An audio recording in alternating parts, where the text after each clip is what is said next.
All right, get ready, because today we're going deep on a topic that's going to be super helpful for your UPSC ancient history prep, Oh, yeah, definitely. the Aryan invasion theory. Absolutely. But even if you aren't getting ready for that exam, this is just a really cool look at how we understand the beginning of Indian civilization. Yeah, it really is one of those things you can really get into. So let's start with like the very basic explanation. What does this theory actually say? Mm.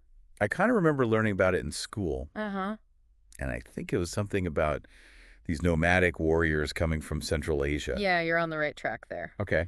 So the theory, as it became more and more popular in the 19th century, proposed that the Aryans were originally from somewhere around Central Asia. Okay. Grasslands, horses, like a pastoral lifestyle. Okay.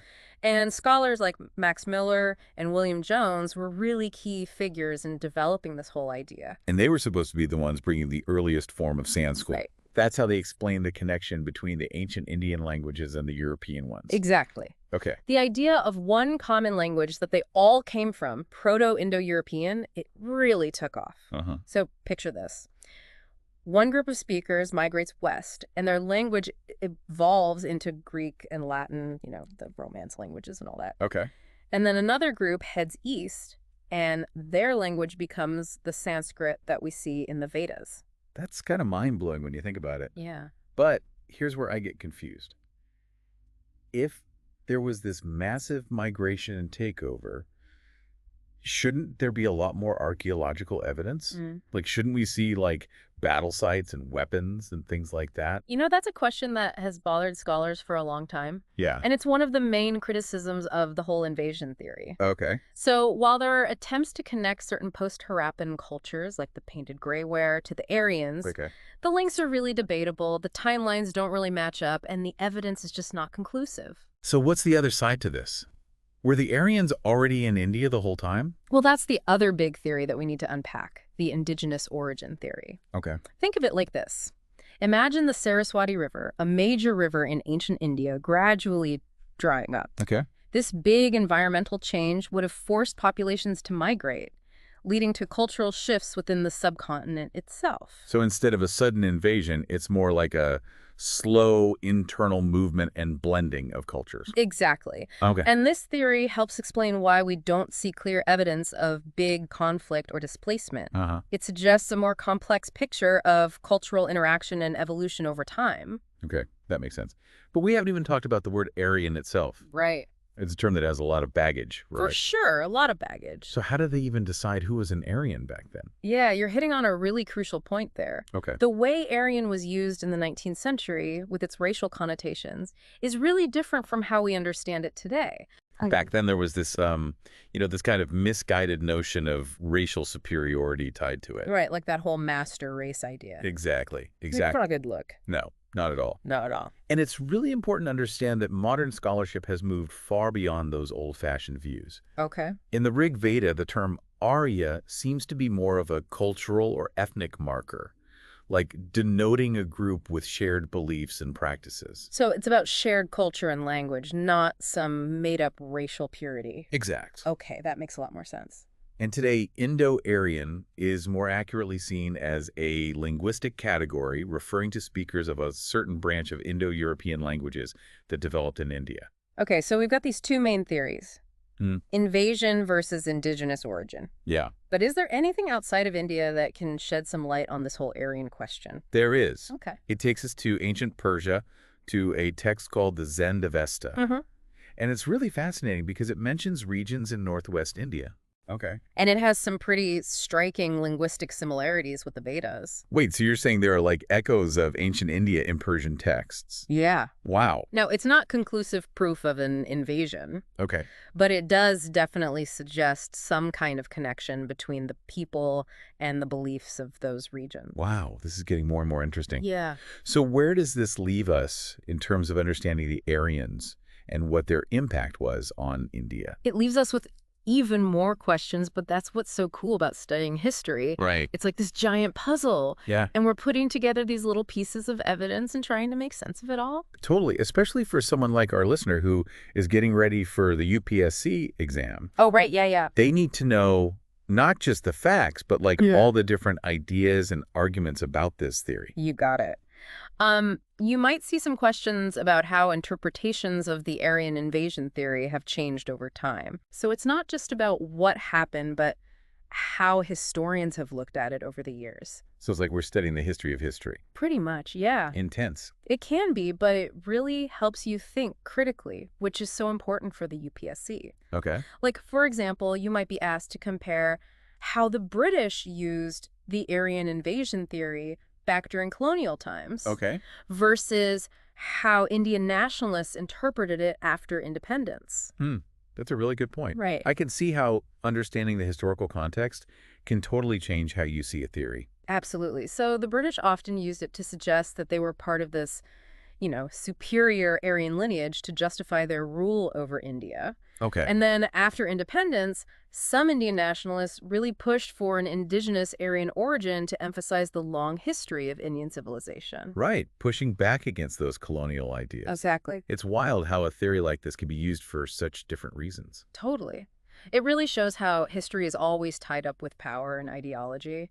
But let's switch gears for a second Okay. and talk about the cultural side of things. Okay. Whether the Aryans came from somewhere else or were already here, what impact did they have on Indian society? That's a great question. What did they bring to the table? Exactly. I remember learning about the caste system Mm-hmm. and how some scholars connected it back to the Aryans. Is there anything to that? The caste system is super complex with deep historical roots. Okay. Some scholars think the Aryans introduced the Varna system, a fourfold social division: Brahmins, Kshatriyas, Vaishyas, and Shudras. Okay. But we can't forget that the caste system that we see today developed over centuries, and it became a lot more rigid than this initial framework. So while the Aryans might have played a part in how it started, it's not the whole story. Right, and saying that the entire caste system is because of the Aryans is just way too simplistic. It ignores so many other factors that shaped it, like social, economic, and political ones. Yeah, it's like trying to explain this whole huge forest just by looking at one tree. You got it. Now, another big part of culture that's linked to the Aryans is the Vedic religion, which was like the precursor to Hinduism. Okay. The Vedas, those secret texts, are believed to have been written during the Vedic period. So if the Aryans brought the Vedic religion, does that make them the founders of Hinduism? Well, not really. While the Vedas give us these super valuable insights into the beliefs and practices of that time, Hinduism as we know it today is really the result of centuries of development and the merging of all kinds of different traditions. It's like a tapestry woven from many threads, and the Vedic tradition is just one of those threads. So it's kind of like saying the Aryans planted a seed, but the forest that grew from it is this huge, complex ecosystem. Yeah, that's a great way to put it. And it's so important to remember that when we're talking about ancient history, we're talking about all these layers of cultural interaction and evolution. Okay, all this talk about these old texts and cultural influences is making me think about something. Did the Aryans conquer India through war, like we see in all those movies and TV shows? Ah, the image of the conquering warrior. It's definitely a powerful one, but we have to remember to separate those popular stories from the real historical evidence. So while the Rig Veda does talk about some conflicts and wars between groups, it doesn't really give us this clear picture of a huge organized invasion. So maybe it was more like small fights over resources or territory, not like a full-blown conquest. That could definitely be the case. Okay. And remember, even if there were migrations and conflicts, how people interact is rarely black and white. Right. There could have been alliances, intermarriage, cultural exchange. It's probably a lot more nuanced and messy than just one group conquering another. Yeah, that's a great point. Human history is full of shades of gray, and just focusing on conquest makes us miss all those other complex dynamics. Exactly. And this is something you should really think about for the UPSC exam. Okay, so for our listener who's prepping for the exam, what is the main thing they should keep in mind about this whole Aryan invasion theory debate?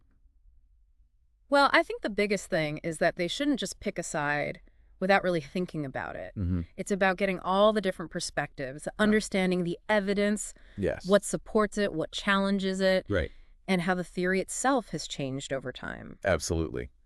The UPSC examiners aren't looking for you to just repeat one point of view. Okay.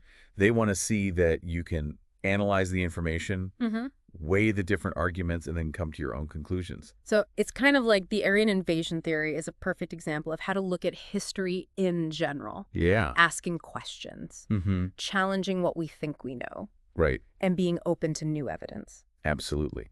Now, to help our listener really remember what we've talked about, how about we quickly go over the key points? Yeah, good idea. So we started with the classic Aryan invasion theory. Right. Where the Aryans came from Central Asia into India, bringing their language and culture. Exactly. And we talked about the language evidence, how Sanskrit has that common ancestor with European languages, which led to that idea of a Proto-Indo-European language. Then we talked about the other side of the argument, the indigenous origin theory, Yeah. which says that the Aryans were already in India, maybe moving around within the subcontinent because of changes in the environment.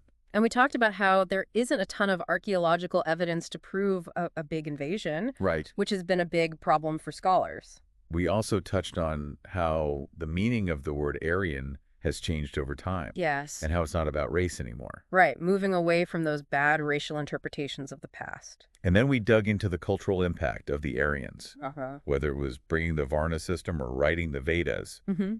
But we made sure to say that Indian civilization is a mix of so many things, not just one group. Yeah, it's like this giant jigsaw puzzle. Right.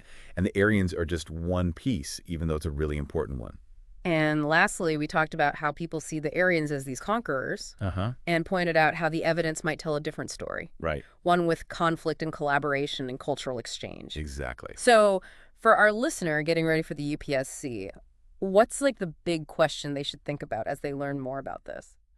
You know, I think the one to really think about is, how would we understand Indian history and identity differently if we thought of the Aryans mainly as people who are already here, not invaders? It's a question that can lead to some really cool insights and conversations. Really makes you think. Yeah. It shows that history isn't just about dates and facts. Right. It's about these bigger questions and how we interpret the past. Absolutely. So to our listener, keep exploring. Keep asking questions. And most importantly, keep an open mind as you dive deeper into ancient India. Yes. And good luck with your UPSC prep. You got this. And even if the Aryan invasion theory doesn't come up on the exam, you'll have some great stuff to talk about at your next party. Until next time, keep learning and keep diving deep.